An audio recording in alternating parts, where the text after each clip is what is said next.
ఇక్కడ నుంచి దూకితే చనిపోవు. 50-50 ఛాన్స్. నేను మజాకా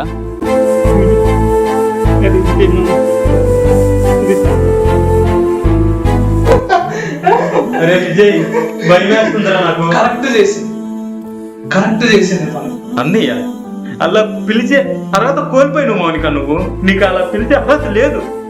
అయినా అమ్మాయి వదిలేసాక లైఫ్లో ఏముంది?